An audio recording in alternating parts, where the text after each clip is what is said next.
अध्याय तिसरा. श्री गणेशाय नमः. श्री जगद्गुरुध्यक्षर शिवाचार्याय नमः. जय जय शिवा पंचानना भक्तपाश विमोचना कलिमलदहना उमारमणा कामदहना चिद्रूपा. तुझे नाम आशुतोष अल्पभक्तीने तोषतोस. हा भक्तमनीचा विश्वास ठरवी सार्थ शंकरा. कोणी वाहता पुष्पफळा त्याने तुष्टतोसी जाश्वनीळा. कोणी वाहता बिल्वदळा त्यास नेतोस कैलासी. मार्कंडेयाचे आयुष्य अल्प त्याला दिले 14 कल्प. संतोषे भक्तीने स्वल्प ऐसा दुजा देव कोण. आता पुरवी माझी आस सामर्थ्य देई रचनेस. पांगळ्याला लंघवितोस गिरिशिखरे उत्तुंग. माझे मागणे त्यापुढे परशिवा आहेच केवढे. तुझा दृष्टिक्षेप पडे तरी उजळे भाग्य माझे. आता श्रोते हो सावधान द्वितीयाध्यायी झाले कथन. अवतरले रेणुक दारुकगण शिवे स्थापिले अंतःपुरी. त्यापुढे परिसावी कथा आणूनी सावधपण चित्ता. संतोष होईल शिवभक्ता मनी उठतील भावोर्मी. कदाचिदथ कैलासे कलधौतशिलामये. गंधर्ववामनयना क्रीडामौक्तिकदर्पणे. मन्दारवकुलाशोक माकन्दप्रायभूरुहे. मल्ले मरन्दनिष्यन्द पानपीनमधुरते. कुङ्कुमस्तबकामोद कूलङ्कषहरिन्मुखे. कलकण्ठकुलालाप कंदलद्रागबन्धुरे. रौप्यशिलांनी सजलेला एकदा कैलास पर्वत शोभला. जणू मोतियांचा दर्पण केला गंधर्व स्त्रियांच्या क्रीडेस्तव. तेथे फुलले बकुल मंदार अशोक आम्रादी तरुवर. पुष्ट विहरती भ्रमर पुष्पमकरंद सेवूनी. कुंकुमवर्णी सुगंधी फुले त्यांचा सर्वत्र गंध दरवळे. ओल्या गंधित वायुमुळे दिशा झाल्या सुगंधित. वृक्षांच्या शाखा शाखातून कोकिळ पक्षी करीती गायन. पंचमालापांनी भरून आसमंत राहिला. किन्नरी गीतमाधुर्य परिवाहित गौहरे. सानंदवरयोगीन्द्र वृन्दालंकृतकन्दरे. हेमारविन्दकलिका सुगन्धिरसमानसे. शातकुम्भमयस्तम्भ शतोत्तुङ्गविराजिते. माणिक्यदीपकलिका मरीचिद्योतितान्तरे.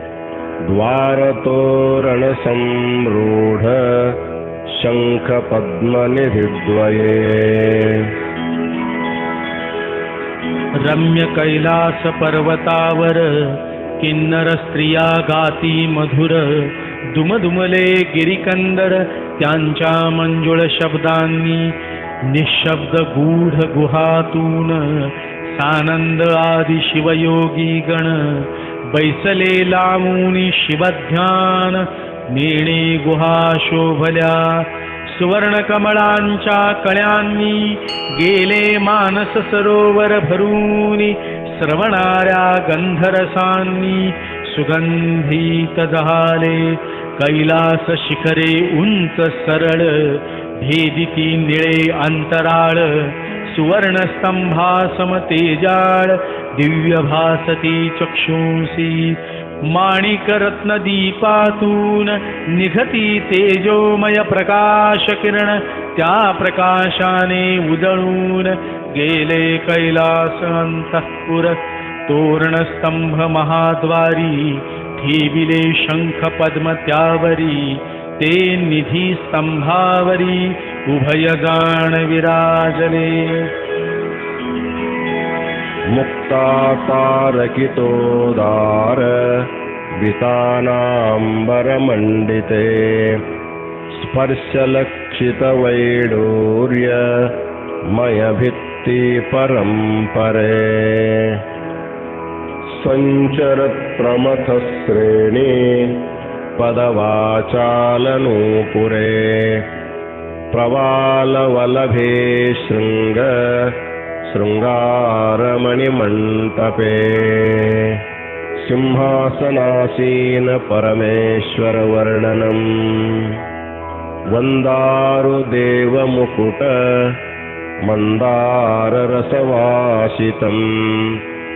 रत्नसिंहासनं दिव्यम् अध्यस्तं परमेश्वरम्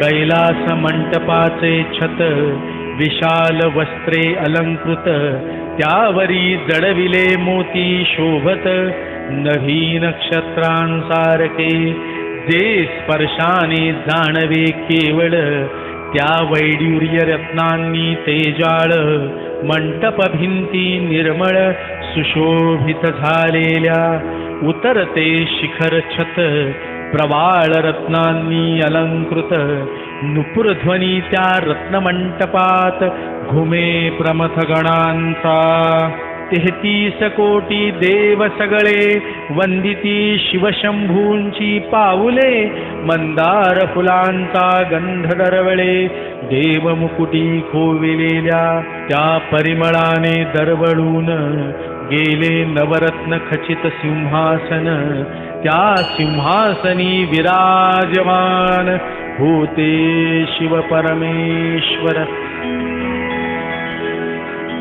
तमास्थानगतं देवं सर्वलोकमहेश्वरम् त्रय्यन्तकमलारण्य विहारकलहंसकम्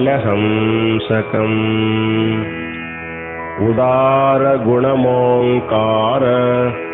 शुक्तिकापुटमौक्तिकम् सर्वमङ्गलसौभाग्य समुदायनिकेतनम्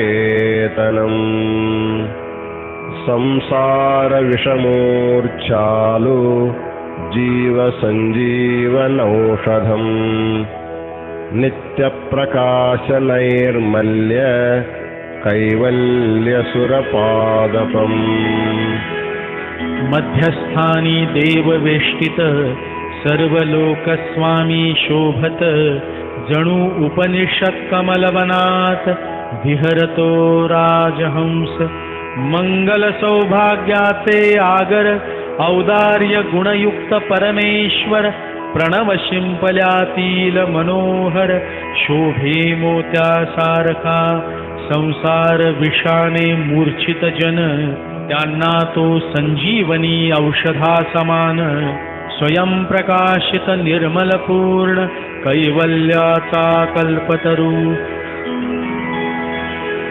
अनंत परमानंद मकरंद मधुव्रतम् आत्मशक्तिलता पुष्यत त्रिलोके पुष्पकोरकम् ब्रह्मांडकुंडिका षण्ड पिंडीकरणपंडितम् समस्त देवता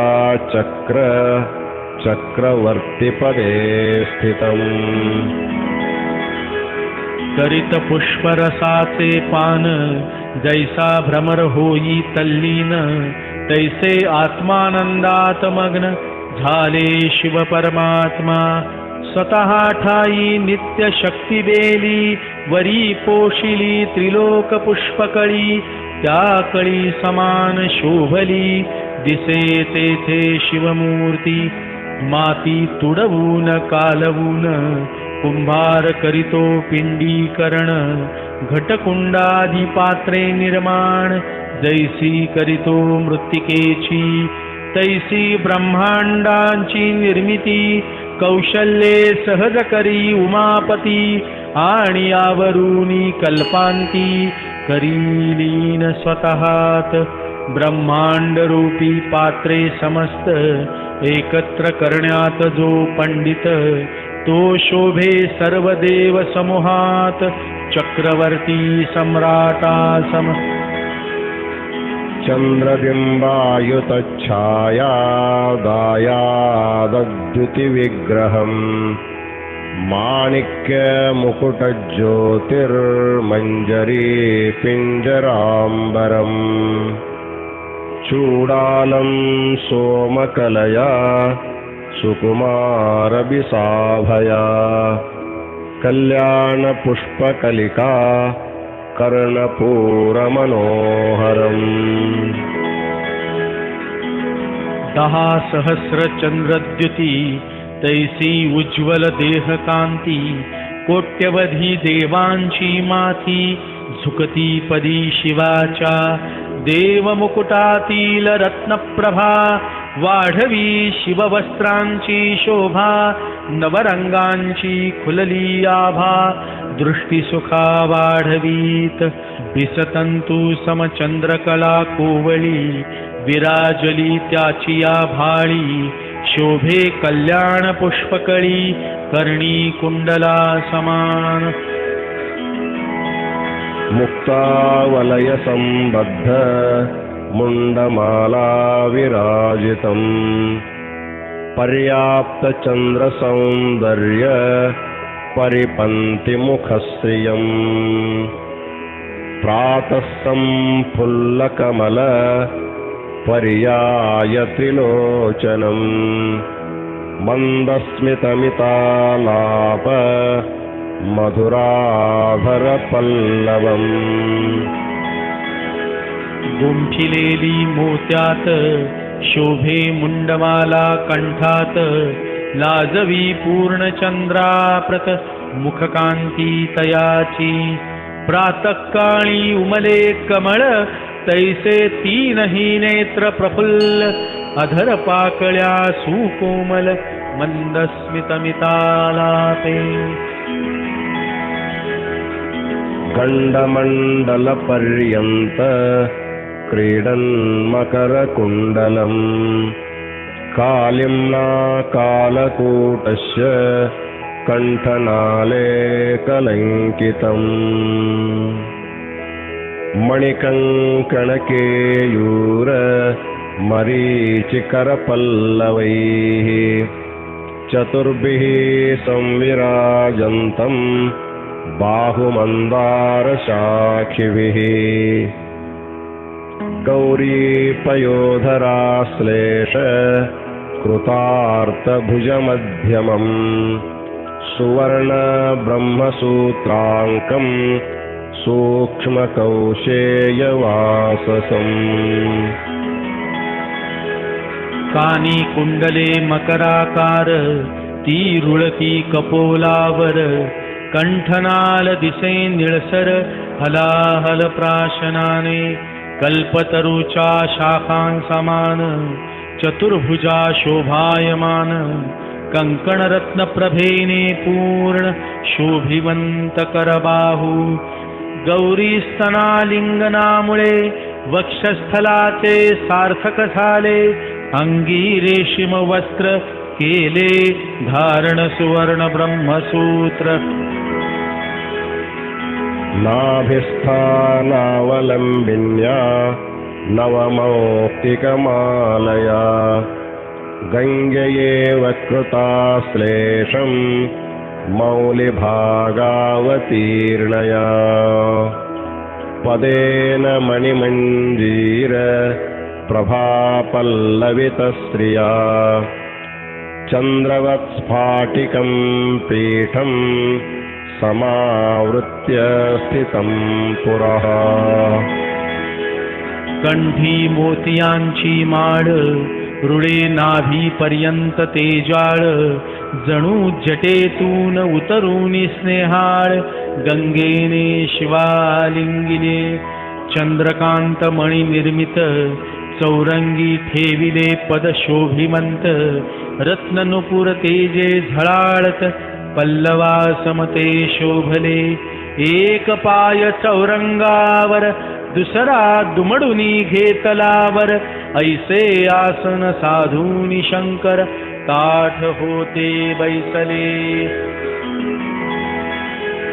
वामपार्श्वनिवासिन्या मङ्गलप्रियवेशया, समस्तलोकनिर्माण समवायस्वरूपया,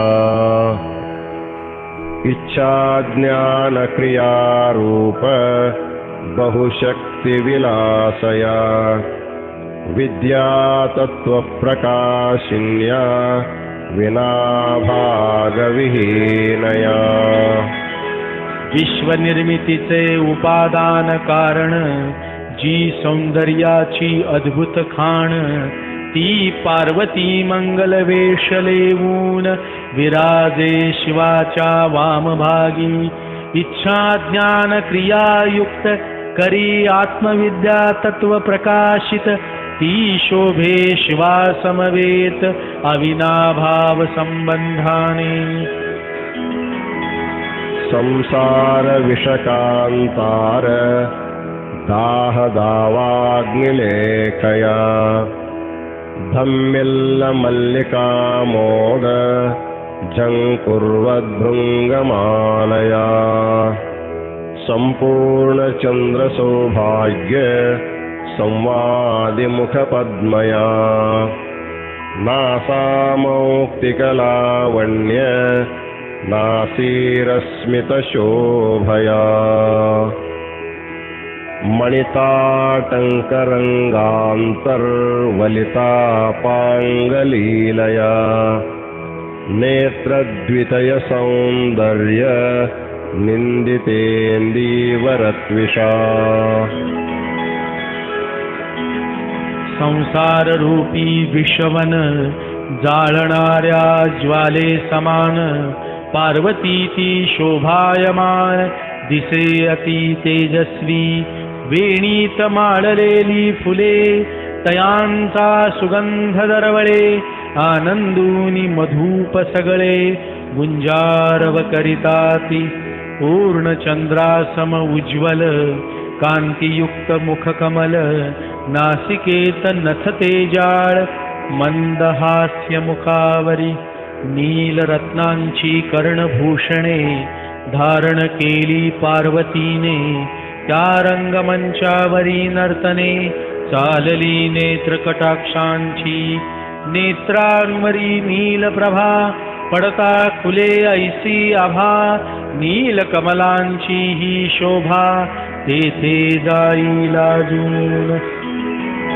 कुसुमायुधकोदंड कुटिलभ्रूविलासया, बन्दूककुसुमच्छाया बन्धुभूताधरश्रिया, कण्ठनालजितानङ्ग कम्बबिब्बोकसम्पदा, बाहुद्वितयसौभाग्य वञ्चितोत्पलमालया, स्थिरयौवनलावण्य शृङ्गारितशरीरया, अत्यन्तकठिनोत्तुङ्ग पीवरस्तनभारया, मृणालवल्लरे तन्तु बन्धुभूतावलग्नया, शृङ्गारतटिने तुङ्ग पुलिनश्रोणिभारया।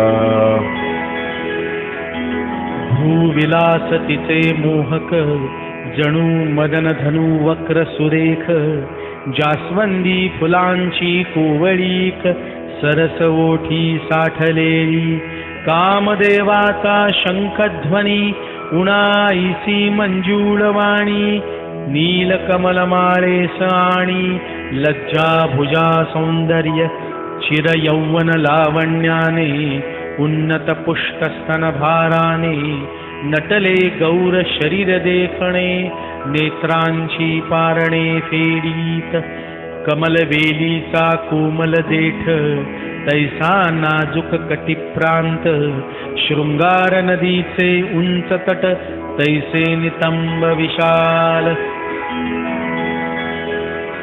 कुसुंभ कुसुमच्छाया कोमलांबरशोभया शृंगारोद्यान संरंभ रंभास्तंभोरुकांडया च्यूतप्रवाल सुषमा सुकुमारपदाब्जया स्थिरमंगलशृंगार भूषणालंकृतांगया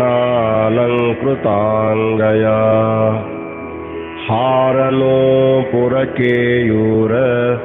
चमत्कृतशरीरया चक्षुरानन्दलतया सौभाग्यकुलविद्यया कुसुंबी रंगी कोमल अंबर परिधानले देहावर रंभा स्तंभासम शृंगार वनी जघन शोभती आम्रपाने तांबुस कोमल तैसे तिचे पदकमल सौभाग्यालंकारे नित्यमंगल देह झाला सुशोभित कंठी शोभे रत्नहार पायी ऋणझुणती नुपुर बाहुभूषणादी अलंकार देह सुंदर डुल्लतो तिची देहलता सुंदर नेत्रास आनंद देई अपार सर्व सौभाग्यांचे आगर कुलविद्या स्वरूपिणी उमया सममासीनं लोकजालकुटुम्बया अपूर्वरूपमभजन् परिवारासमन्ततः पुण्डरीकाकृतिं स्वच्छं पूर्णचन्द्रसहोदरम् दधौ तस्य महालक्ष्मी सितमातपवारणम्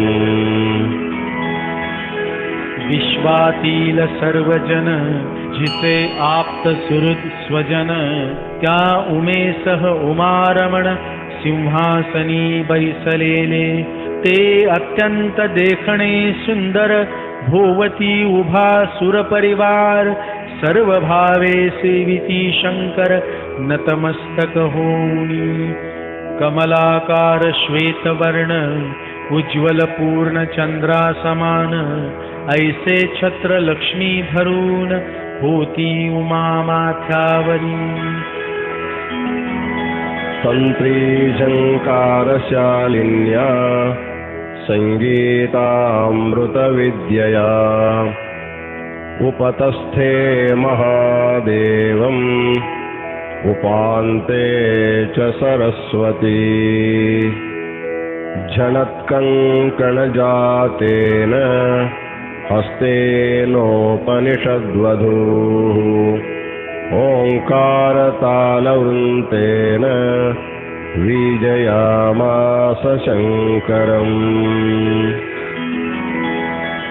आपुली वीणा झंकारून झंकारयुक्त अमृत गायन करीत सरस्वती अर्चन उमा महेश्वराचे किणकिणवीत कंकणे उपनिषद स्त्रियाकराने ओंकार रूपी पंख्याने वारा घालिती शंकराशी चलच्चामरिका हस्ता झङ्कुर्वन्मणिकङ्कणाः आसेवन्ततमीशानम् अभितो दिव्यकन्यकाः चामराणां विलोलानां मध्ये तन्मुखमण्डलम् रराजराजहंसानां भ्रमतामिव पङ्कजम् उभया उमा महेश्वरा भूवती देवकन्या सौंदर्यमूर्ती कंकणध्वनी करीत ढाळीती चवऱ्या उभयतांवरी त्या चवऱ्यांच्या मधून दिसे शिवाचे कमलवदन जैसे हंस भ्रमणाच्या मधून दिसे कमळ सरोवरी मंत्रेण तमसेवन्त वेदासाङ्गविभूतयः भक्त्या चूडामणिं कान्तं वहन्त इव मौलिभिः तदीयायुधधारिण्यः तत्समानविभूषणाः अङ्गभूता स्त्रियः काश्चिद् आसेवन्ततमीश्वरम् वेद षडंगांनी युक्त शिक्षाकल्प व्याकरण निरुक्त छंद आणि ज्योतिष ही षट अंगे असती वेदांची उपनिषदे वेदांत पर ती सर्व मिळून वेदशिर उपनिषद रूप मस्तकावर शिरोरत्न शिवब्रह्म श्री धारण करूनी त्रिनेत्र वेद जपूनी प्रणव मंत्र जणू गाती शिवस्तोत्र भक्तिभावपूर्वक वेद पुरुषा समान सर्व आयुधे भूषणे धारण करूनी वेदांग रूपी स्त्रियार्चन करीती परमेश्वराचे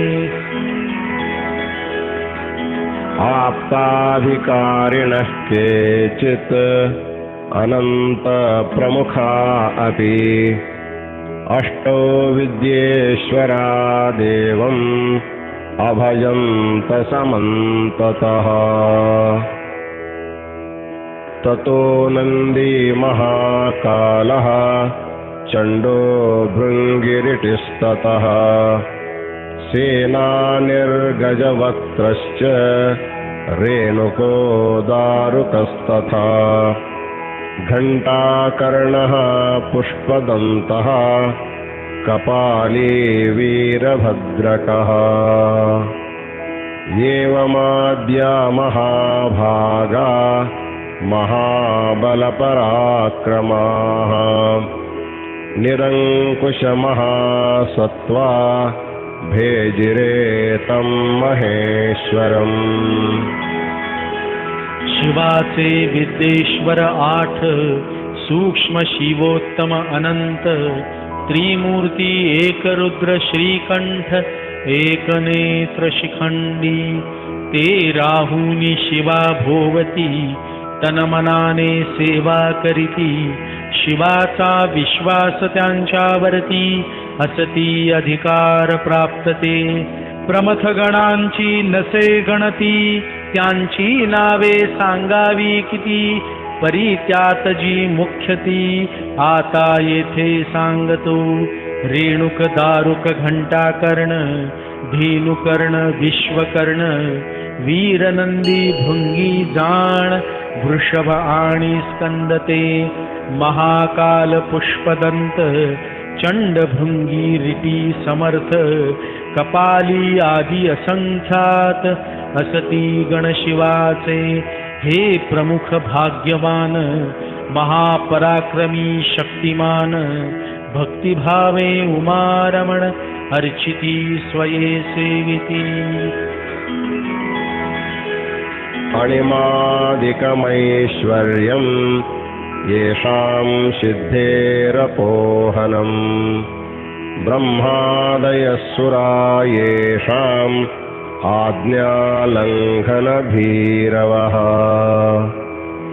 मोक्षलक्ष्मी परिष्वङ्ग मुदितायेऽन्तरात्मना येषामीषत्करं विश्व सर्गसंहारकल्पनम्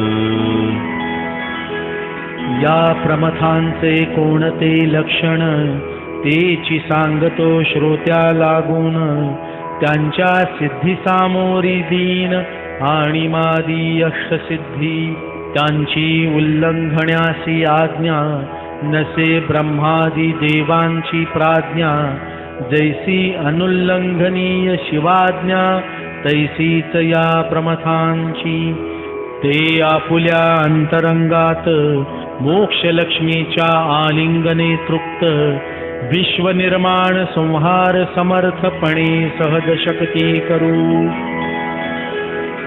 ज्ञानशक्तिः परा येषां सर्ववस्तुप्रकाशिनी आनन्दकणिका येषां हरिब्रह्मादिसम्पदः आकाङ्क्षन्ते पदं येषां योगिनो योगतत्पराः काङ्क्षणीयफलो येषां संकल्पः कल्पपादपः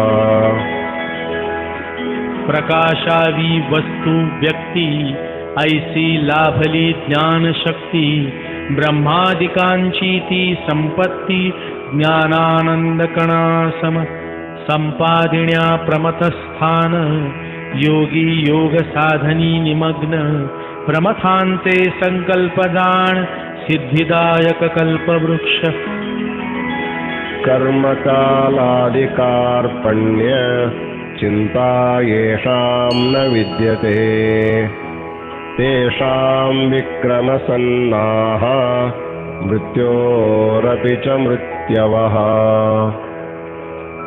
ते सारूप्यपदं प्राप्ता प्रमथा भेजिरे शिवम् ब्रह्मोपेन्द्रमहेन्द्राद्या विश्वतन्त्राधिकारिणम् आयुधालङ्कृतप्रान्ता परितस्तं शिशेविरे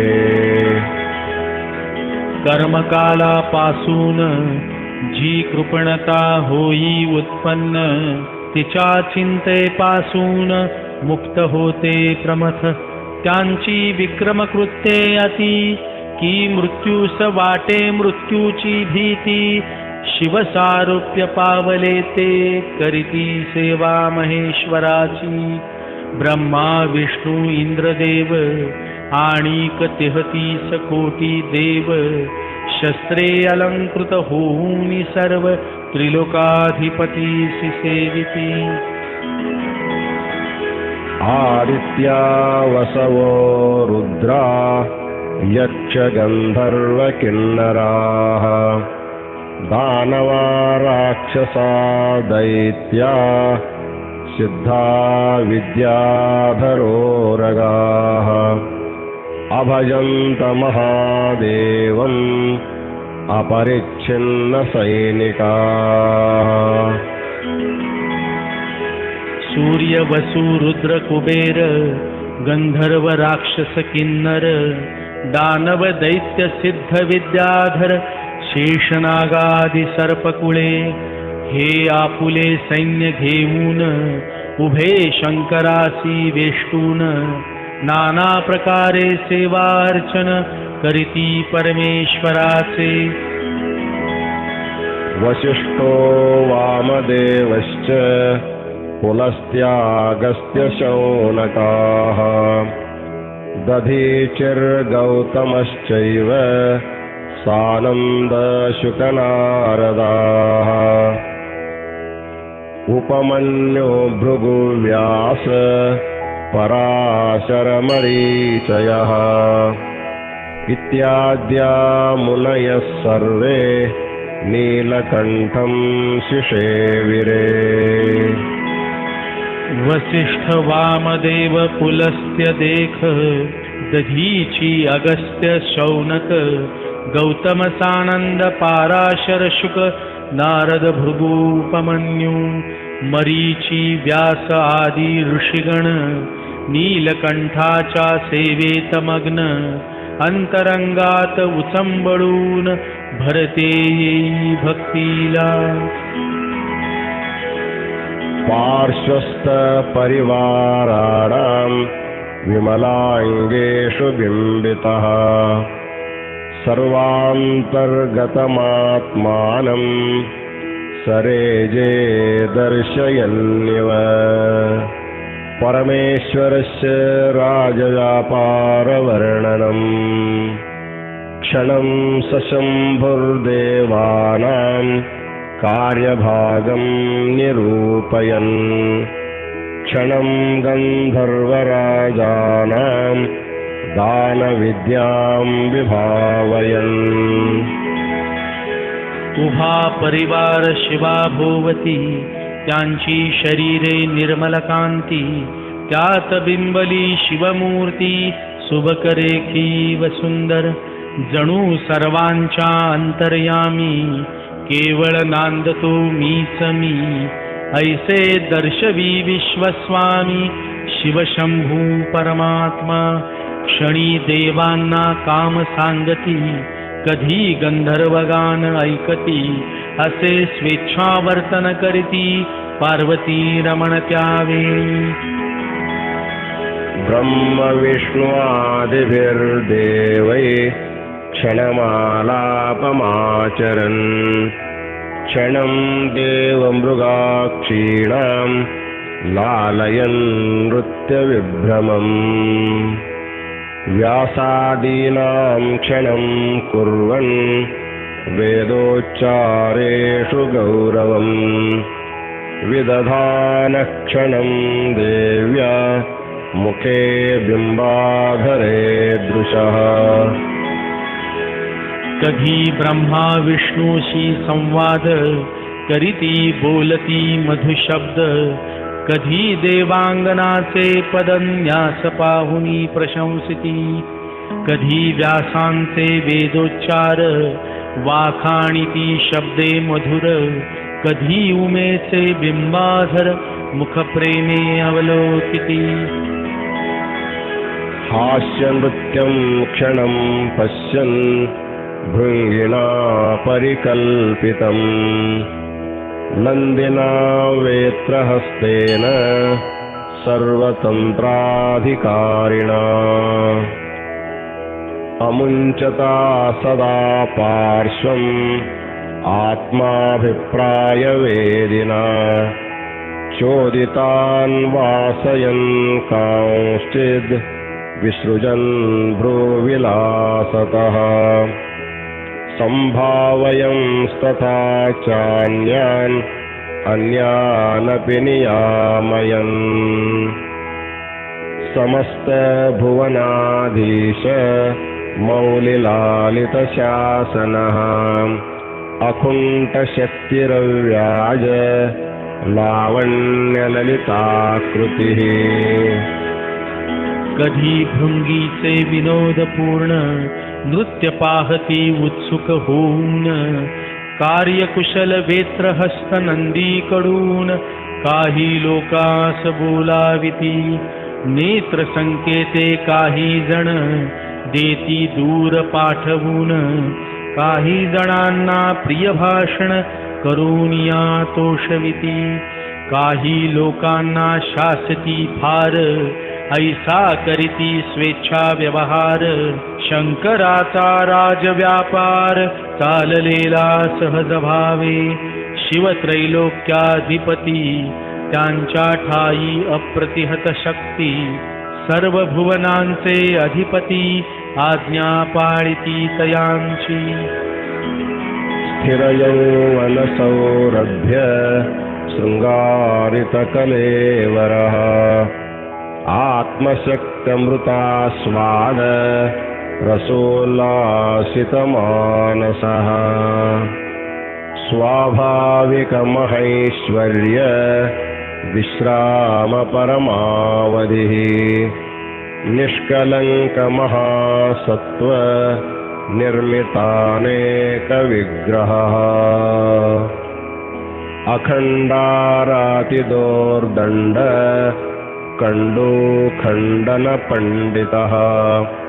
चिंतामणिः प्रपन्नानां श्रीकण्ठः परमेश्वरः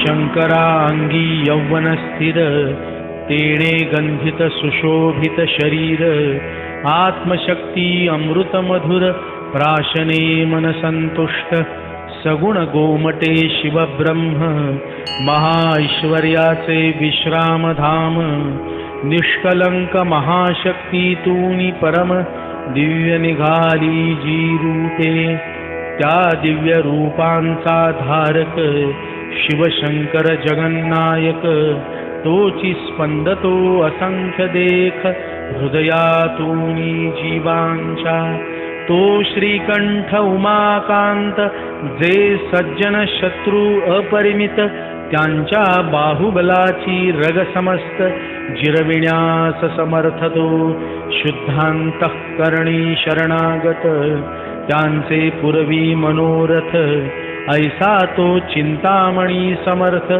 माहेरच भक्तांचे सभांतरगतं तंत्रं रेणुकं गणनायकं प्रसादं सुलभं दातुं ताम्बूलं सतमाह्वयत् शम्भोराह्वानसन्तोष सम्भ्रमेणैव दारुकम् उल्लङ्घ्य पार्श्वमगमत् लोकनाथस्य रेणुकः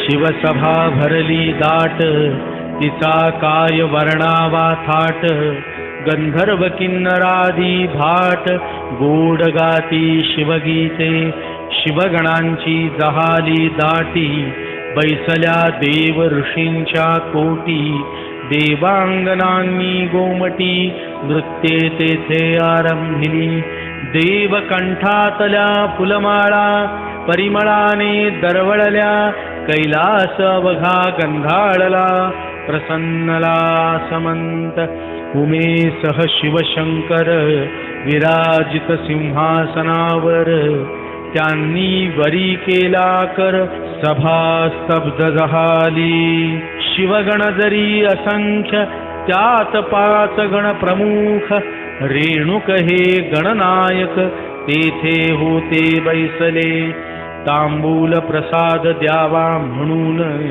शिवाने कर संकेत करून त्यास घेतले बोलावून सिंहासना समीप शिवे आपणा पाचारिले या आनंदे हृदय भरले मोद भरे उचलुनी पावले निघाले त्वरेने शिवाकडे मार्गात बसले दारुक गण त्यासी गेले ओलांडून हर्षभरात नाही भान रेणुकासी राहिले तमालोक्य विभुस्तत्र समुल्लङ्घित दारुकम् माहात्म्यं निजभक्तानां द्योतयन्निदमब्रवीत् रे रे रेणुकदुर्बुद्धे कथमेष त्वयाधुना उल्लङ्घितः सभामध्ये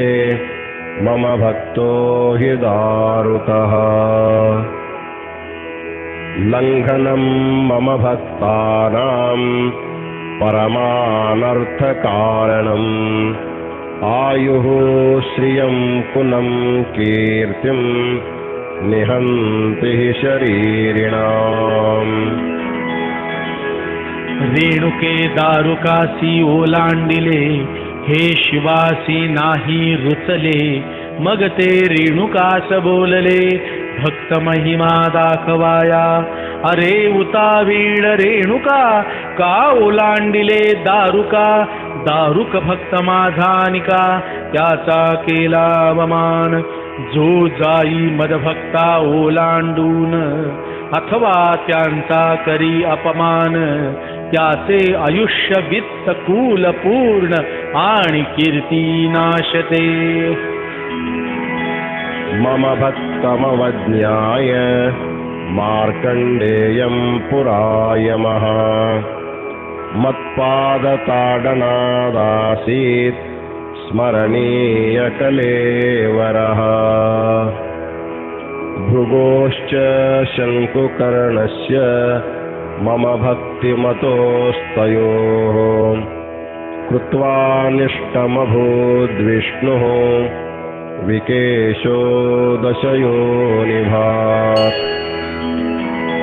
मार्कंडेय माझा भक्त त्याची यम अवज्ञा करीत मग मी करिता पदाघात झाला यमनामशेष माझे भक्त भृगु शंकुकर्ण त्यांचा छळ करी रमारमण तेणे विष्णूचे झाले मुंडन घ्यावे लागले जन्मदः मद्भक्तेन दधीचेन कृत्वा युद्धं जनार्दनः भग्नचक्रायुधः पूर्वं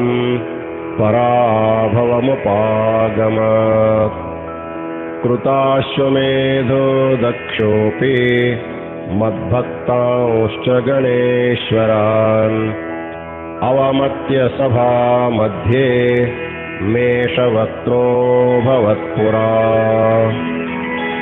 दधीची माझा भक्त पूर्ण विष्णूने त्याच्याशी केले रण तेणे त्याचे मोडले सुदर्शन आणि जहाला पराभूत पूर्वी दक्षाने यज्ञ केला अवमानिले मम भक्तगणाला तेणे दक्ष शिरोविहीन झाला वीरभद्राकडून मग लावुनी मेषवक्त्र त्याला जीवन दिले मात्र इथे तिथे हिंडे सर्वत्र मेषवदन घेऊनी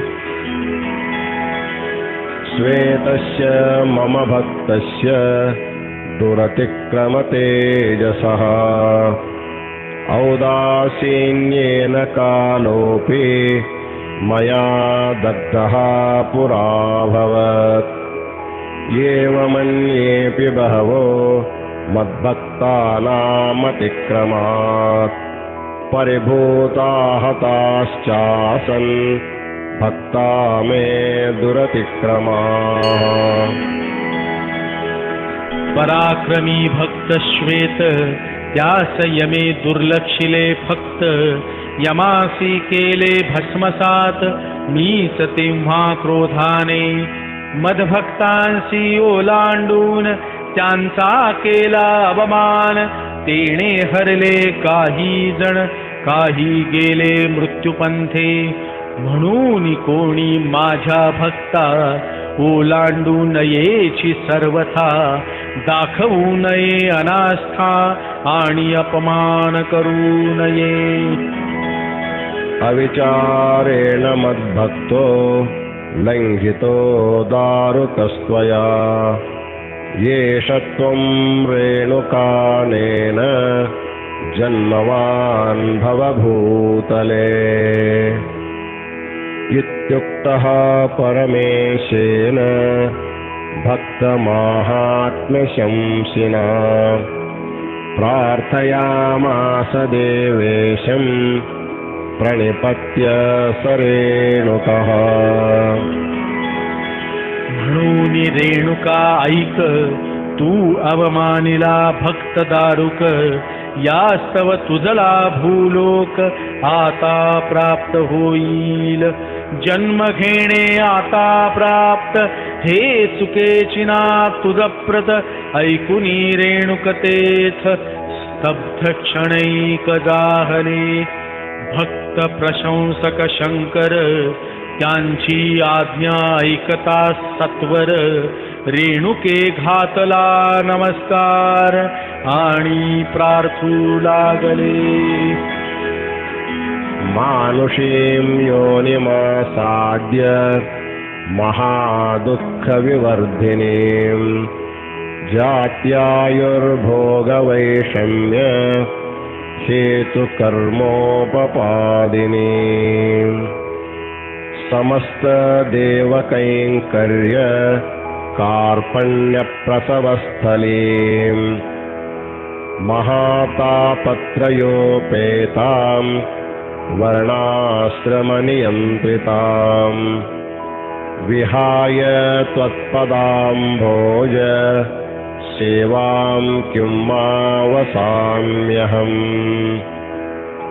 यथा मे मानुषो भावो न भवेत् क्षितिमण्डले तथा प्रसादं देवेश विधेहि करुणानिधे।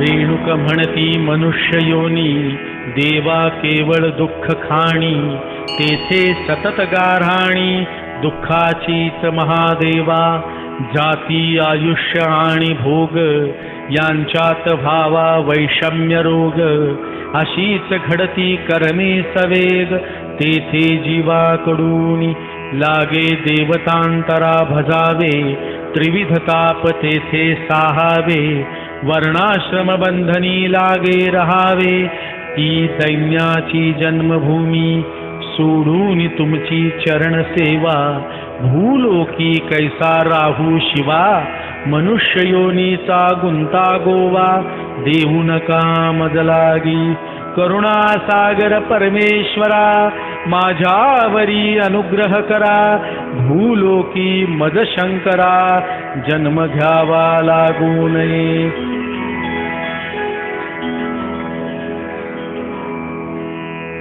इति सम्प्रार्थितो देवो रेणुकेन महेश्वरः मा भैषीर्मम भक्तानां कुतो भीतिर्हेष्यति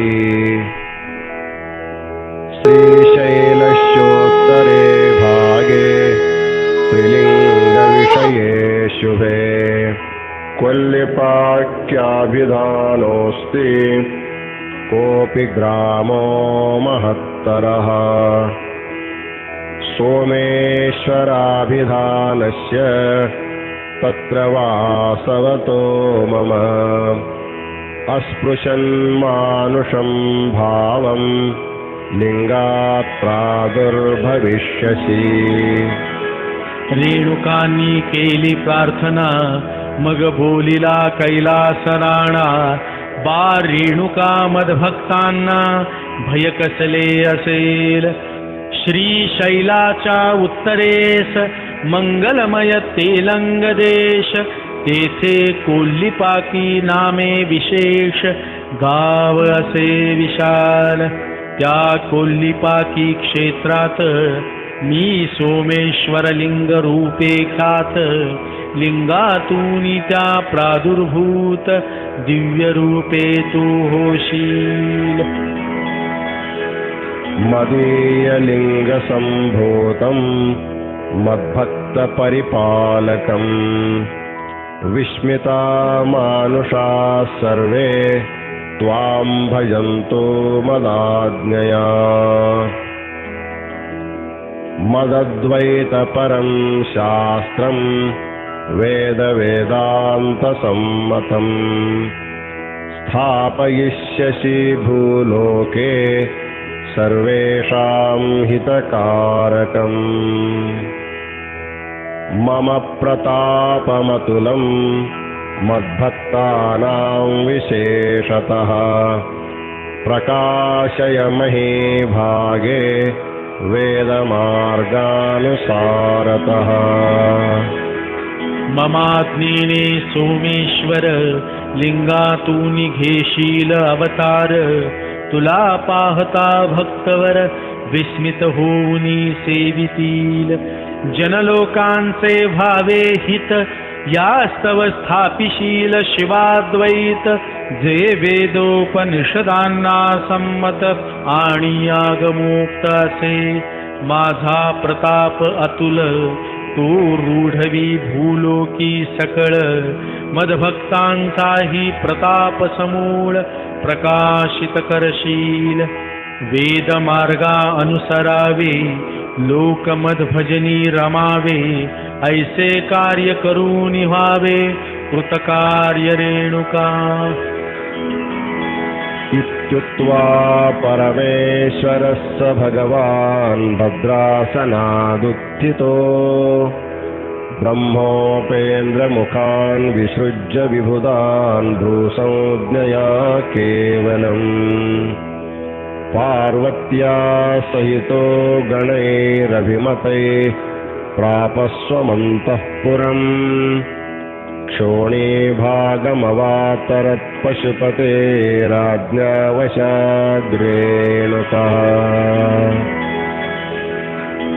इतुके बोलूनी उमारमण उठले सिंहासनावरून भ्रूसंकेते सर्वदेवा लागून पाठविले स्वस्थानी प्रिय गण आणि उमे समवेत शिव गेले अंतःपुरात जाण्यास कोल्लीपाकी गावात रेणुक सज्ज जहाले तिसरा अध्याय झाला पूर्ण श्रोते पावले समाधान रेणुक अगस्त्य भेटीचे वर्णन ऐका पुढील अध्यायी शिवस्वरूप जगद्गुरुवर श्री काशी महास्वामीजी चंद्रशेखर त्यांच्या आज्ञेने ग्रंथ मधुर रचितो शेषनारायण श्री सिद्धांत शिखामणी तत्वामृत सद्भावे परिसोत शिवभक्त होतील मने भक्तियुक्त तृतीयोऽध्याय पूर्णः ओम तत्सदिति श्री शिवगीतेषु सिद्धान्तागमेषु शिवाद्वैत विद्यायां शिवयोगशास्त्रे श्री रेणुकागस्त्य संवादे वीरशैव धर्मनिर्णये श्री शिवयोगी शिवाचार्य विरचिते श्री सिद्धांत शिखामणौ रेणुकस्य भूलोकावगतिर्नाम तृतीयः परिच्छेदः श्री शिवार्पणमस्तु।